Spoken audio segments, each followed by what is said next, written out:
अस्सलामु अलैकुम वरहमतुल्लाहि वबरकातुहू। दोस्तों, ऐसी होती है मदरसे की ज़िंदगी। जो लोग ये बोलते हैं कि मदरसे की ज़िंदगी कैसी होती है, तो उन लोगों को देखना चाहिए। और मैं तो ये कहता हूँ कि देखना ही क्या, बल्कि मदरसे में जाना चाहिए। मदारिस में आदमी एक रात गुजारे तो उसको पता चलेगा कि मदरसे की रात कैसी होती है। एक दिन गुजारे, एक वक्त का वहाँ पर खाना खाए, 2-4 दिन गुजारे वहाँ पर, तो आदमी को पता चल जाएगा। 2-4 दिन तो दूर की बात है, एक दिन आदमी गुजार के देखे, सिर्फ एक दिन, तो उसको एक दिन में पता चलेगा कि मदरसे की ज़िंदगी क्या होती है।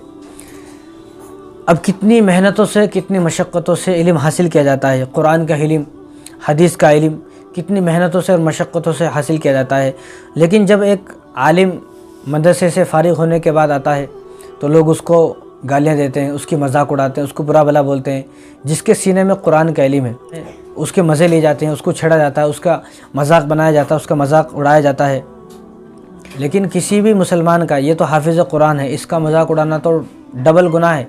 किसी भी मुसलमान का आप मजाक नहीं उड़ा सकते। हालांकि होना तो ये चाहिए था कि किसी के सीने में कुरान है, किसी के पास कुरान का इल्म है, हदीस का इल्म है, तो हम उनके पास जाते, उनसे दुआएं लेते, उनसे दुआएं कराते, उनका हाथ अपने सर पर रखाते, उनका हाथ अपने चेहरे पर जो है वो फिराते।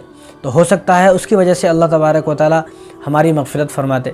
अगर इतना भी नहीं कर सकते तो मदरसे में जाएं, उनका ताउन करें, मस्जिद में जाएं, उनका ताउन करें, उनकी मदद करें। हालांकि रसूलुल्लाह सल्लल्लाहु अलैहि वसल्लम ने यहाँ तक इरशाद फरमाया कि एक हाफिज़ कुरान 10 लोगों को जन्नत में लेकर जाएगा।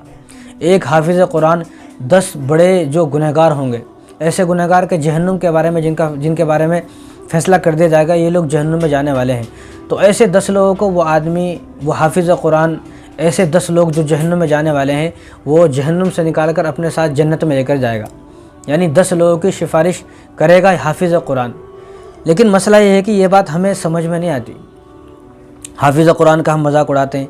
अब ये देखें आप, कितनी मेहनत और कितनी मशक्क़त से जो है कुरान का इल्म हासिल किया जाता है। आप देख सकते हैं कि इस्त्री करने के लिए, प्रेस करने के लिए प्रेस होना चाहिए था, और मदरसे में वो सारी सहूलियात अब नहीं होती हैं। बाज़ मदारिस में है लेकिन बाज़ में नहीं होती है। अब वो छोटे बच्चे हैं, छोटे बच्चों को अगर वो प्रेस दे भी दी तो हो सकता है उनको करंट लग जाए, कोई जल जाए, तो इसलिए उनको दी नहीं जाती है। बाकी जब बड़े हो जाते हैं बच्चे तो उनको सारी चीज़ें मुहैया की जाती हैं।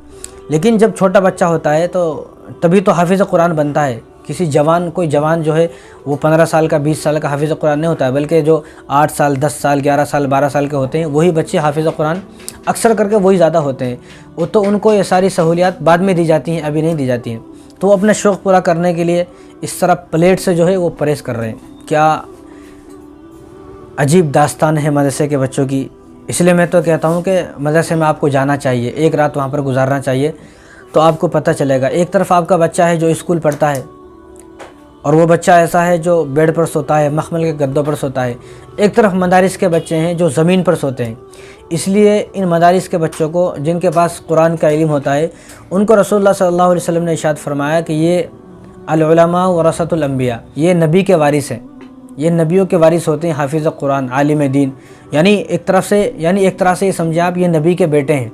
यानी किसी इंसान को दुनिया में रसूलुल्लाह ने ये नहीं कहा कि मेरे बेटे हैं, लेकिन जिसके पास कुरान का इल्म है, हदीस का इल्म है, जो हाफिज़ कुरान है, जो आलिम दीन है, उसके बारे में रसूलुल्लाह सल्लल्लाहु अलैहि वसल्लम ने इरशाद फरमाया कि मेरा बेटा है।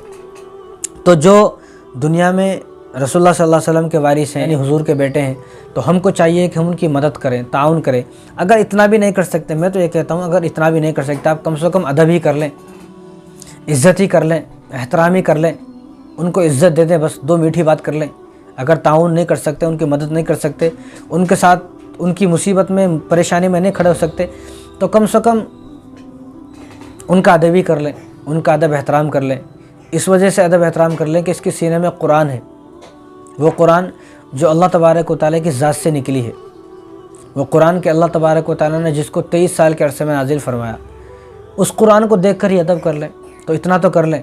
तो बस मेरी इतनी गुजारिश है, मैं कहना चाहता हूँ कि ये रसूलुल्लाह सल्लल्लाहु अलैहि वसल्लम के मेहमान हैं, जिसके पास कुरान का इल्म है, और ये जो हाफिज़ कुरान होता है वो 10 लोगों को जन्नत में लेकर जाएगा। तो मेरा कहने का मतलब ये है कि इनका अदब किया जाए, एहतराम किया जाए, उनकी इज़्ज़त दी जाए, बल्कि उनका मजाक न उड़ाया जाए। बल्कि अगर कोई हाफिज़ कुरान, कोई आलिम दीन सामने आता है, तो अगर दिल नहीं चाह रहा, फिर भी ये बात बोलनी चाहिए कि आप बेहतर हो, आप हमसे लाख गुना अच्छे हो, लाख गुना बेहतर हो, कि आपके सीने में कुरान है, आप आलिम दीन हो, हम तो दुनियादार हैं, इस तरह के अल्फाज बोलना चाहिए ताकि उसको हिम्मत मिले। लेकिन आजकल ये देखा जाता है बजाय उसको हिम्मत देने के उसको ऐसी जो है गिरी हुई निगाह से देखा जाता है, उसको हकीर समझा जाता है, उसकी बुराई की जाती है, गीबतें की जाती हैं, चुगलियाँ की जाती हैं और उसको ये कहा जाता है कि कुछ नहीं कर सकता है दुनिया में। भाई दुनिया में हमेशा थोड़ी रहना है। अगर दुनिया में अगर आदमी को 1000, 2000, 4000, 5000 साल रहना पड़ता फिर तो आदमी जो है वो स्कूल की तालीम हासिल करता, कोई नौकरी तलाश करता। लेकिन दुनिया में आदमी को 50 से 60 साल रहना है, तो 50 से 60 साल की ज़िंदगी के लिए आदमी किसी को हकीर ना समझे कि उसके पास वो इल्म है कि इस दुनिया से जाने के बाद आपको पता चलेगा कि इसके पास कौन सा इल्म था। और रसूलुल्लाह ने यहाँ तक इरशाद फरमाया कि जिसके पास कुरान का इल्म होगा तो क़यामत के दिन उसके चारों तरफ नूर ही नूर होगा और वो अपने नूर के साए में चलता चलता जन्नत में पहुँच जाएगा। और जिसके पास कुरान का इल्म नहीं होगा उसके चारों तरफ अंधेरा होगा, अब उसको समझ में नहीं आएगा आखिर में जाऊँ तो जाऊँ कहाँ।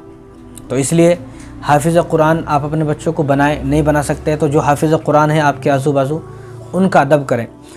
आप इस वीडियो को ख़ुद देखें और अंदाज़ा लगाएं कि कितनी मेहनतों से और कितनी मशक्क़तों से और कितनी मुसीबतों से जो है, कितनी परेशानियां उठाकर जो है वो कुरान का इल्म हासिल किया जाता है। अस्सलामु अलैकुम वरहमतुल्लाहि वबरकातुहू।